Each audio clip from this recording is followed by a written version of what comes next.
लहरों से डरकर नौका पार नहीं होती और कोशिश करने वालों की कभी हार नहीं होती। नमस्कार दोस्तों, चलिए मैं आज आपको दसों रस के उदाहरण को बहुत ही सरल सरल बताने वाला हूँ। तो मेरे आज के इस सेशन में लास्ट तक बने रहिए। और चलिए दोस्तों, अब सभी रस के उदाहरण को देख लेते हैं। पहले बात करते हैं श्रृंगार रस की। दोस्तों मैं आपको बता दूं कि श्रृंगार रस दो प्रकार का होता है। एक संयोग श्रृंगार रस होता है और दूसरा एक वियोग श्रृंगार रस होता है, जो यहाँ पे लिखा है। तो दोस्तों पहले संयोग श्रृंगार रस की बात कर लेते हैं। कि संयोग का अर्थ मिलना होता है दोस्तों।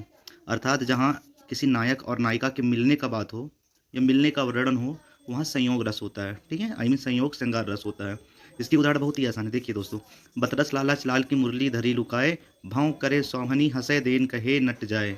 बहुत ही सरल उदाहरण है, आपको आसानी से याद हो जाएगा। अब देखते हैं दोस्तों, अब दोस्तों चलिए हास्य रस की बात कर लेते हैं, जिसका स्थायी भाव हंसी था। अर्थात इसके बात से ही मतलब समझ में आता है दोस्तों कि जिस कविता या काव्य को पढ़ने में हंसी आ जाए, वहाँ हमारा हास्य रस हो जाता है। जैसे देखिए, बंदर कहे बंदरिया से चलो नहाने गंगा, बच्चों को घर पर छोड़े होने दे हुड़दंगा। ये देखिए, इसका आसान है। इसका अगर आपको एक और उदाहरण याद करना है तो एक और लिखा हूँ मैं, देख लीजिए। फादर ने सिलवा दिए 2 कोट 6 पैंट, बेटा मेरा हो गया कॉलेज स्टूडेंट। अब देखिए दोस्तों, करुण रस की अब देखिए दोस्तों, करुण रस की बात कर लेते हैं। देखिए, करुण का स्थायी भाव शोक होता है। अर्थात दोस्तों जहाँ दुख का अभाव हो, वहाँ करुण रस होता है। ठीक है, तो देखिए, जब भगवान श्री कृष्ण के पास सुदामा जी चल के आते हैं तो श्री कृष्ण को बड़ा दुख हुआ था। उन्हीं के विषय में एक छोटी सी पंक्ति लिखी हुई है जो करुण रस की है। देख लीजिए। हाय महादुख पायो सखा तुम, आए इतेना किते दिन खोए, पानी पराते को हाथ छयो नहीं, नैनन के सो पग जल धोए। बहुत ही सरल उदाहरण है दोस्तों, आपको बड़ी आसानी से याद हो जाएगा। अब चौथा उदाहरण देख लीजिए दोस्तों, वीर रस की। तो वीर रस के उदाहरण आपको देखिए, जहाँ वीरता का भाव हो, जहाँ देशभक्ति की बात हो दोस्तों, वहाँ वीर रस होता है दोस्तों। ठीक है, देखिए इसकी उदाहरण क्या लिखी हुई है। बुंदेले हर बोलो के मुंह में हमने सुनी कहानी थी, खूब लड़ी मर्दानी वह तो झांसी वाली रानी थी। इतना आसान है दोस्तों, आसानी से याद हो जाएगा आपको। रौद्र रस की बात कर लेते हैं दोस्तों, जिसका स्थायी भाव क्रोध है।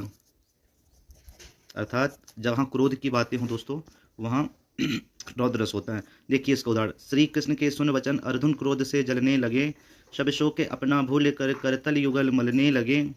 संसार देखे अब हमारे शत्रु रण में मृत पड़े, करते हुए यह घोषणा हो गए उठकर वो खड़े।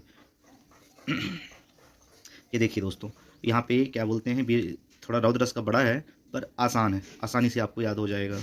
अब देखिए दोस्तों, छठवां नंबर देख लेते हैं, भयानक रस। जहाँ भयानक, कुछ भी चीज़ अजीब हो, वहाँ की उदाहरण।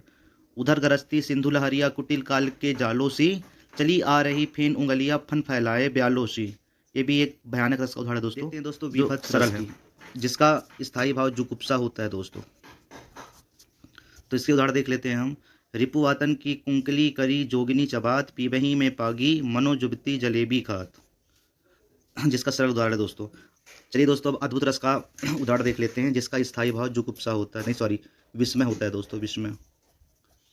देख लेते हैं। तो इसका उदाहरण देखिए, देख दोस्तों। बिनु पग चले सुनय बिनु काना, बिनु कर्म करे विधि नाना, आनंद रहित सकल रस भोगी, बिनु वाड़ी वक्ता वस जोगी। ये उदाहरण है दोस्तों जो सरल है, आसानी से याद हो जाएगा। इसके बाद शांत रस में चलते हैं दोस्तों, जिसका उदाहरण देखते हैं, जिसका स्थायी भाव होता है दोस्तों निर्वेद, सॉरी निर्वेद होता है। इसका उदाहरण देखिए दोस्तों। चलती चाकी देख कर दिया कबीरा रोए, दुई पाटन के बीच में साबुत बचा न कोई। ये शांत रस का उदाहरण है। इसके बाद अंत में देखिए दोस्तों, वात्सल्य रस, जिसका स्थायी भाव प्रेम होता है। पायो जी मैंने राम रतन धन पायो, वस्तुओं मोलक दी मेरे सदगुरु कृपा कर अपनायो। इस प्रकार 10 रस का उदाहरण बड़ी आसानी से दोस्तों इसको आप याद कर सकते हैं। अच्छा लगा हो तो वीडियो को लाइक, सब्सक्राइब और कमेंट करना ना भूलें दोस्तों। जय हिंद।